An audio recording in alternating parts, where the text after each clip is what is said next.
భాషా నైపుణ్యాల్లో రెండవ నైపుణ్యం మనకు భాషణం అనేటువంటిది ఉంది. మొదటి నైపుణ్యం గురించి మనం ఇదివరకే చర్చించుకున్నాం. మొదటి నైపుణ్యాన్ని మనం శ్రవణం అనేటువంటి నైపుణ్యం అనేది మనం ఇదకు ముందుగా తెలుసుకున్నాం. ఈ శ్రవణం అనేటువంటి తర్వాత మనకు రెండవటువంటి నైపుణ్యం భాషణం. ఈ భాషణం గురించి మనం తెలుసుకుందాం. భాషణం అంటే మాట్లాడడం. విద్యార్థి చిన్నగా ఉన్నప్పుడు ఇంటి దగ్గర తన తల్లిదండ్రులతోని, తన తోటి మిత్రులతోని, ఇంట్లో ఉన్నటువంటి కుటుంబ సభ్యులతోని అందరితోని మాట్లాడుతాడు. విద్యార్థికి ముందు శ్రవణం అనేటువంటి నైపుణ్యం ఉంది. అంటే విద్యార్థి వినగలుగుతాడు. విన్న తర్వాత విద్యార్థి మాట్లాడగలుగుతాడు. ఆ మాట్లాడడాన్నే మనం భాషణం అని అంటున్నాం. ఈ భాషణం అంటే ఏంటి? మాట్లాడమని అర్థం చేసుకోవచ్చు. అంటే విద్యార్థికి పాఠశాల అవసరం లేకుండానే ఇక్కడ వినడం జరుగుతుంది, మాట్లాడడం జరుగుతుంది. ఈ భాషణానికి సంబంధించి తీసుకుంటే భావ వ్యక్తీకరణకు ఉపయోగించే ఒక సాధనం అని చెప్పుకోవచ్చు. అంటే మనసులో ఉన్నటువంటి భావాలు ఎదుటివారికి తెలియజేయాలంటే మనకు అవసరమైంది భాషణం. అది భాషను ఉపయోగించి భాషణం చేయడం జరుగుతుంది. ఇక భాషా నైపుణ్యాల్లో మొట్టమొదటి నైపుణ్యం నెంబర్ 1 శ్రవణం. అంటే భాషణాన్ని రెండవ నైపుణ్యంగా మనం చెప్పవచ్చు. అంటే భాషా నైపుణ్యాల్లో రెండవ నైపుణ్యాన్ని భాషణం అని చెప్పుకోవచ్చు. మనకు ఒక వ్యక్తి తన అభిప్రాయాలను వాగ్రూపంలో వ్యక్తీకరించడాన్ని భాషణం అంటారు. తన అభిప్రాయాలు ఏవైతే ఉన్నాయో, మనసులోని భావ పరంపరను ఏవైతే ఉన్నాయో అది ఎదుటి వారికి మనం ఏదైతే అందిస్తామో దాన్ని మనం భాషణం అని చెప్పుకోవచ్చు. ఇక సమాజంలోని వివిధ వ్యక్తులలో సంబంధాన్ని పెంపొందించుకోవడానికి వ్యక్తులు భాషణం చేయడం జరుగుతుంది. సంఘ జీవితంలో జీవనోపాధి రంగంలో అత్యున్నత స్థాయి రావాలంటే వాక్సిద్ధి, వాక్సామర్థ్యం ఖచ్చితంగా ఉండాలి. విద్య, సాంస్కృతిక రంగాల్లో కావచ్చు, ఆర్థిక అంశాల్లో కావచ్చు, ఎక్కడైనా భాషణంతోనే ముడిపడి ఉంటుంది. మన వ్యవహారాలన్నీ భాషణంతోనే ముడిపడి ఉంటుంది. కాబట్టి భాషణం అనేది ప్రతి ఒక్క వ్యక్తికి అవసరం అనేది మనం తెలుసుకోవాల్సినటువంటి అంశం. ఇక ఎంత కష్టమైనటువంటి పనినైనా సులభంగా నేర్చుకోవాలంటే వాక్చాతుర్యం, వాక్ సామర్థ్యం కావాలి. వాక్చాతుర్యం అంటే మాట్లాడేటువంటి నైపుణ్యం. వాక్ సామర్థ్యం అంటే వాక్కుకున్నటువంటి మనకు సామర్థ్యం, ఎదుటి వారిని ఏ విధంగా ఒప్పించాలి, సమయస్ఫూర్తితో ఏ విధంగా మాట్లాడాలి, ఇవన్నీ వాక్ సామర్థ్యం కింద పరిగణించడం జరుగుతుంది. ఈ వాక్చాతుర్యం, వాక్ సామర్థ్యం ఉంటే గనక ఇవన్నీ నలుగురిలో ఖచ్చితంగా మంచిగా మాట్లాడగలుగుతాడు. ఇవి లేకపోతే నలుగురిలో మాట్లాడడానికి భయపడడం జరుగుతుంది, జంకుతారు. కాబట్టి భాషణం అనేటువంటి నైపుణ్యం ఖచ్చితంగా ఉండాలి. ఒక విద్యార్థిని కానీ ఒక వ్యక్తిని కానీ 10 మందిలో మాట్లాడడం అంటే సభాకంపానికి లోనవ్వడం జరుగుతుంది, సిగ్గుపడడం జరుగుతుంది. ఎందుకు? ఏ విధంగా ప్రారంభించాలి మాట్లాడడం, ఎలా విషయం గురించి చెప్పాలి, ఎలా దాన్ని ముగించాలి అనేటువంటిది విషయం వ్యక్తులకు తెలియదు.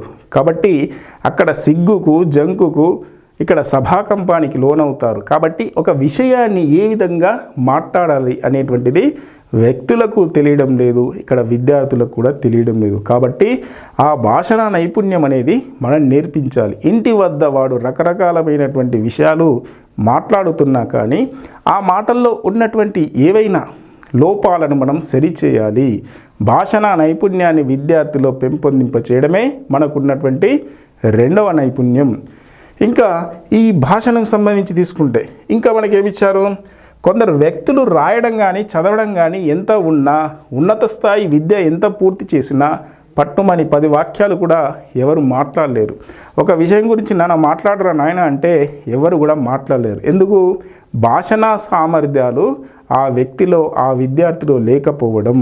ఎంత చదివినా, ఉన్నత డిగ్రీలు పొందినా కానీ విషయానికి సంబంధించి మాటలు నైపుణ్యం అనేది లేదు.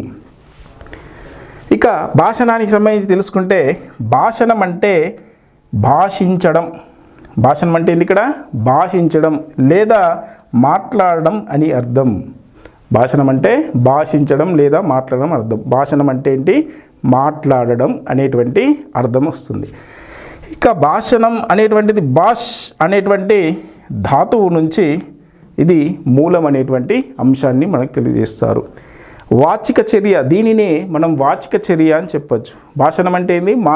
మాట్లాడనే మనం వాచిక చర్య అంటాం.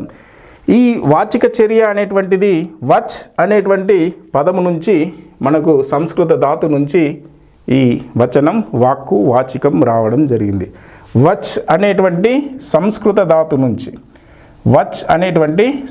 ధాతు నుంచి మనకు వచనం అనేటువంటిది వచ్చింది. దీన్నే వచించడం, వాక్కు, వాచికం అనేటువంటి పదాలే భాషణానికి అర్థాన్ని దారితీస్తున్నాయి. ఒక వ్యక్తి సమాజంలో చక్కగా రాణించాలంటే వాక్చాతుర్యం కావాలి, మృదు భాషణం అలవర్చుకోవాలి. నోరు మంచిదైతే ఊరి మంచిదవుతుంది అనేటువంటి సామెత మనందరికీ తెలిసిందే. అంటే నోరు మంచిదైతే ఊరు మంచిదవుతుంది అంటే అందరిని కూడా ఆకట్టుకునే గుణము మాటల్లో ఉంటుంది, మాటల్లో ఉండాలి.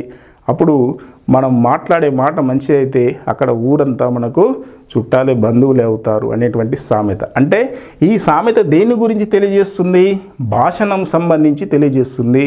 అంటే మాటలు ఎలాంటివో అనేటువంటి విషయాన్ని మనకు తెలియజేస్తుంది. మనకు నండూరి రామకృష్ణమాచార్యులు అనేటువంటి వ్యక్తి, ఈ కవి మనకు వాక్కు గురించి ఒక పద్యాన్ని చెప్పాడు. వాక్కుకున్న శక్తి వాడి కత్తికి లేదు, మార్చగలదు మాట మనిషి మనసు, జారవలదు నోరు జాగ్రత్త, శబ్దములకు గొప్ప శక్తి గలదు. నండూరి రామకృష్ణమాచార్యులు ఇచ్చినటువంటి 4 పాదాల్లో వాక్కుకు సంబంధించి ఎంత అద్భుతంగా చెప్పాడు చూడండి. వాక్కుకున్న శక్తి వాడి కత్తికి లేదు. వాక్కు అంటే భాషణం, మాటలు. ఈ మాటలకు ఉన్నటువంటి శక్తి వాడి కత్తి అంటే పదునైనటువంటి కత్తికి కూడా లేదు. కత్తి గాయపరుస్తుంది, కానీ ఒక్కసారి ఒక వ్యక్తి ఒక మాట అంటే అది చిరకాలము గుర్తుంటుంది. మార్చగలదు మాట మనిషి మనసు. మరి మాటలు ఎట్లా ఉంటాయి? ఈ మాట, మంచి మాట మాట్లాడితే మనసు మంచిగా మారుతుంది, చెడ్డ మాట్లాడితే అక్కడ ఉన్నటువంటి మనిషి యొక్క మనసు చెడుగా మారుతుంది. కాబట్టి మాటలు అనేటివి మంచిగా ఉండాలి. కాబట్టి జారవలదు నోరు జాగ్రత్త, నోరు ఎప్పుడైనా అదుపులో ఉంచుకోవాలి. మాటలు రాకపోతే నిశ్శబ్దంగా ఉండాలి, కానీ ఏది పడితే అది మాట్లాడకూడదు. మాటలకు గొప్ప ఏమున్నది? శబ్దములకు గొప్ప శక్తి గలదు అనేటువంటిది విషయాన్ని తెలియజేశాడు. ఎవరు? నండూరి రామకృష్ణమాచార్యులు మనకు ఈ పద్యాన్ని మనకు పరిచయం చేశాడు. వాక్కుకున్న శక్తికి సంబంధించింది, భాషణం అనేటువంటి నైపుణ్యానికి సంబంధించింది. ఇక వాక్కు వలన కలుగు పరమగు మోక్షంబు అనేటువంటి దాన్ని వేమన అనేటువంటి కవి మనకిచ్చాడు. వేమనకు సంబంధించి మనకందరికీ తెలుసు. ఏమిచ్చాడంటే వాక్కు వలన కలుగు పరమగు మోక్షంబు, మంచి మాటల ద్వారానే మోక్షంబు కలుగుతుంది అనేటువంటి విషయాన్ని మనకు తెలియజేశాడు. వాగ్భూషణమే నిజమైనటువంటి భూషణమని భర్తృహరి చెప్పడం జరిగింది. వాగ్భూషణమే అంటే మంచి మాటలే ఆభరణాలు అనేటువంటి విషయాన్ని తెలియజేయడం జరిగింది. ఎవరైతే, ఏ వ్యక్తి అయితే మంచి మాటలు మాట్లాడతాడో ఆ మాటలే అతనికి భూషణములైతాయి, అంటే అలంకారాలు అవుతాయి అనేటువంటిది భాషణం గురించి మనకు చెప్పడం జరిగింది. ఇక మనము ఇదివరకు ముందే తెలుసుకున్నప్పుడు విద్యార్థి పాఠశాలకు రాకముందే శ్రవణ భాషణ నైపుణ్యాలను కలిగి ఉంటారని మనం తెలుసుకున్నాం. ఇంట్లో కుటుంబ సభ్యుల మాటలు వింటూ ఉంటారు, ఆ కుటుంబ సభ్యులతో మాట్లాడతారు. పాఠశాలలో ఈ 2 నైపుణ్యాలతో పాటు పఠన లేఖనాలను అభివృద్ధి చేయాలి. అది ఉపాధ్యాయుడి యొక్క బాధ్యత. మరి పాఠశాలకు రాకముందే విద్యార్థి శ్రవణాన్ని, తర్వాత భాషణాన్ని నేర్చుకుంటాడని మనం తెలుసుకున్నాం.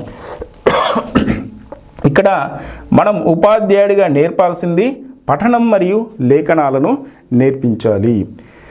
ఇక ఇది భాషణానికి సంబంధించినటువంటి మనకు ఇంట్రడక్షన్, పరిచయం. ఇక భాషణానికి సంబంధించిన తర్వాత ప్రయోజనాలు ఏమున్నాయి అనేటువంటి తెలుసుకుందాం. భావగ్రహణ, భావ వ్యక్తీకరణకు సంబంధించిన సామర్థ్యాలు అభివృద్ధి చెందుతాయి. భావాన్ని గ్రహించడం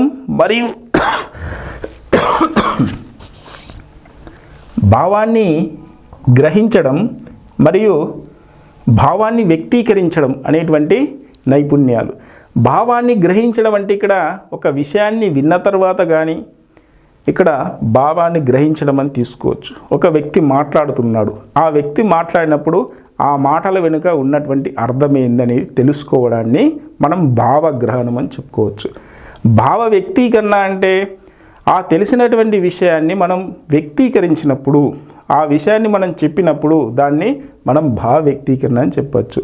ఈ సామర్థ్యాలు విద్యార్థిలో అభివృద్ధి చెందుతాయి. దేనివల్ల? భాషణం వల్ల ఈ ప్రయోజనాలు ఉన్నాయి. అంటే విద్యార్థి విన్నటువంటి అంశాన్ని గ్రహించి ఏం చేస్తాడు? మాట్లాడతాడు. ఇది మనకు ప్రయోజనం. సదుచ్చారణను అలవరుచుకోవచ్చు విద్యార్థి. సదుచ్చారణ అంటే సరైనటువంటి ఉచ్చారణ. ఉచ్చారణ అంటే పలకడం. అంటే ఏ అక్షరాన్ని, ఏ పదాన్ని ఏ విధంగా పలకాలో అదే విధంగా పలకడం, ఆ విధంగానే మాట్లాడడం జరుగుతుంది.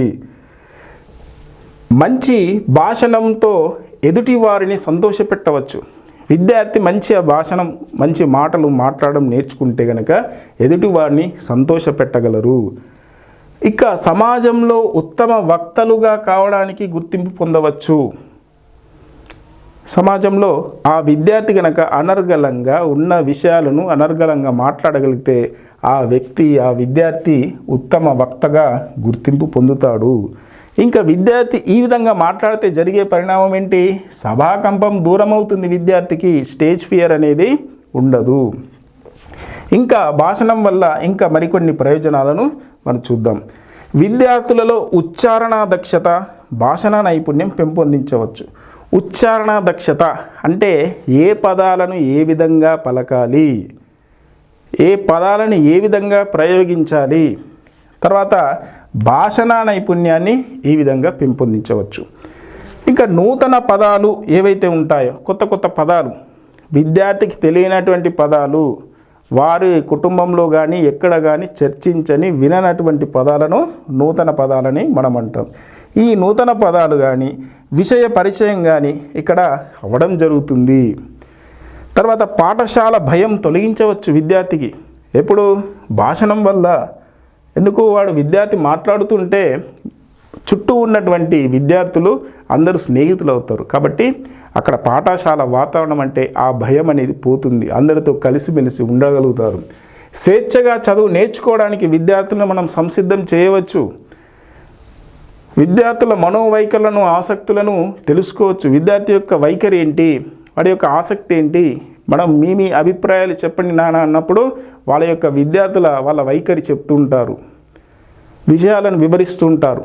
ఆ విధంగా భాషణానికి సంబంధించినటువంటి ప్రయోజనం ఉంది. ఉపాధ్యాయుడి మీద గౌరవం, ప్రేమ పెంపొందుతుంది. ఎందుకు? భాషణానికి సంబంధించినటువంటి సరైన సామర్థ్యాలు చెప్పినప్పుడు, విద్యార్థిలో భాషణం స్కిల్స్, నైపుణ్యాలను మనం పెంపొందించినప్పుడు ఆ ఉపాధ్యాయుడి మీద గౌరవం, ప్రేమ అనేది పెరుగుతుంది. 10 మందిలో ఆ వ్యక్తి గుర్తింపు పొందినట్టు. ఎప్పుడైతే ఆ విద్యార్థి గుర్తింపు పొందుతాడో అప్పుడు అదే విద్యార్థి ఆ ఉపాధ్యాయుడి పైన గౌరవం పెరుగుతుంది. ఎదుటివారు చెప్పేది ఓర్పుగా వినే అంశాలను పెంపొందించవచ్చు. మాట్లాడేవారు మన కార్ల్ రోజర్స్ చెప్పాడు శ్రవణానికి సంబంధించి, ఎవరైతే సరిగ్గా వింటారో వారే సరిగ్గా మాట్లాడతారనేది. అంటే ఇక్కడ ఏ విద్యార్థి అయితే ఓర్పుగా వినే అలవాటు ఉందో వారు పదాలను ఏ విధంగా ఉపయోగిస్తున్నారో అదే విధంగా విద్యార్థి మాట్లాడడానికి ఆస్కారం ఉంటుంది. కాబట్టి వినే అలవాటు పెంపొందించబడుతుంది. మాట్లాడాలంటే వినాలి కదా, కాబట్టి వినే అలవాటును విద్యార్థులకు పెంపొందించవచ్చు. విద్యార్థులు వారి తప్పులను వారే తెలుసుకోవడం జరుగుతుంది. విద్యార్థులకు సంబంధించి మాట్లాడుతూ ఏమైనా తప్పులుంటే ఇప్పుడు అధునాతన టెక్నాలజీ ద్వారా ఏం జరుగుతుంది? విద్యార్థులు ఏమైనా తప్పు మాట్లాడారా రికార్డ్ చేసుకొని చూడొచ్చు. కాబట్టి విద్యార్థులు ఏమైనా తప్పులు మాట్లాడితే ఆ తప్పులను మనం సరిదిద్దవచ్చు. ఇలా కాదు, ఇలా మాట్లాడాలి అనేటువంటి విషయం. దీని ద్వారా కూడా మనకు ప్రయోజనం ఉంది. బాగా మాట్లాడే తోటి బాలులను చూసి తాము కూడా అలాగే మాట్లాడాలనే ఉత్సుకతను పెంపొందించుకుంటారు.